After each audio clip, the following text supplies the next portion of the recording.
अस्सलाम वालेकुम एवरीबॉडी। और आज क्विकली बात करते हैं एंग्जाइटी के बारे में।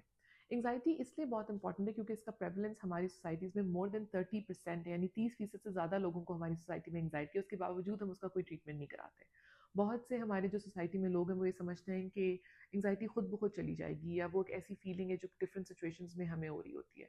मैंने इसके सिम्टम्स अपने शॉर्ट्स में डिस्कस किए, और अगर आपको वो सब सिम्टम्स हैं तो मोस्ट लाइकली आपको जनरलाइज एंग्जाइटी डिसऑर्डर है, और आप अपने फिजिशियन से आज ही डिस्कस करें। इसके अलावा अगर आपको जीएडी है, यानी जनरलाइज एंग्जाइटी डिसऑर्डर है, तो वो हेड टू टो आपके सारे ऑर्गन्स को अफेक्ट कर रहा है। रिसर्च ने ये प्रूव किया कि जो लोग ज़्यादा हाई एंग्जाइटी स्टेट्स में रहते हैं उनमें कार्डियोवैस्कुलर मोर्टेलिटी, यानी उनमें दिल की बीमारियों का ज़्यादा रिस्क होता है। इसी तरह उनको स्ट्रोक होने का भी ज़्यादा चांस होता है।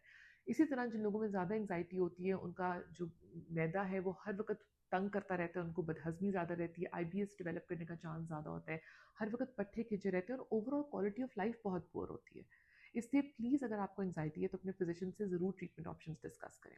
Quickly touching upon the treatment options, जो first line of treatment anxiety के लिए research after research and trial after trial ने प्रूव कर दिया है, वो ये है कि हम अपनी सीबीटी यानी कॉग्निटिव बिहेवियरल थेरेपी कराएं। अगर मैं आसान लफ्ज़ों में समझाऊँ तो बेसिकली एक टॉक थेरेपी है। हम ऐसे लोगों को टॉक डॉक्टर भी यहाँ पे कॉमनली कहते हैं। ये ऐसी थेरेपी होती है जहाँ पे आप अक्रॉस काउंसलर बैठते हैं और आप लोग डिस्कस करते हैं कि आपको एंग्जाइटी किस चीज़ के बारे में होती है, और क्या चीज़ें आपको बहुत एंग्शियस फील कराती हैं, या क्या ऐसी सिचुएशन है आपकी लाइफ में जो इस वक्त आपको बॉदर कर रही है। और फिर आप लोग मिलकर ऐसी पाथवेज अपने ब्रेन में क्रिएट करते हैं जो पॉजिटिव थिंकिंग की तरफ आपको लेकर जाती है। ये एक दिन में नहीं होता, आपको इसके लिए बहुत प्रैक्टिस करनी पड़ती है। जिन लोगों को एंग्जाइटी होती है उनका थॉट प्रोसेस जो है वो बहुत ज़्यादा डिफरेंट हो चुका होता है, क्योंकि उनके ब्रेन में केमिकल इम्बैलेंस चल रहा होता है। और अगर सीबीटी से यानी कॉग्निटिव बिहेवियरल थेरेपी से आप नहीं सही हो रहे, तो हो सकता है कि आपको दवाइयों की भी ज़रूरत हो, और उसमें भी कोई मुज़ायका नहीं है।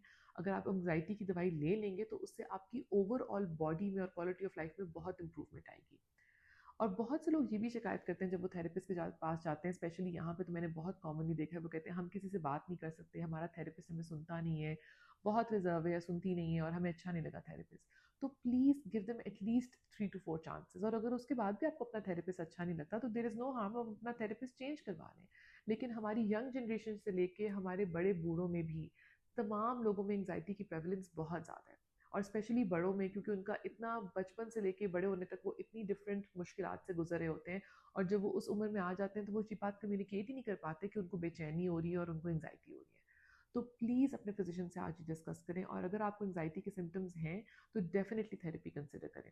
आपके जो भी क्वेश्चन है वो कमेंट्स में लिखें। अंटिल नेक्स्ट टाइम, अल्लाह हाफिज़।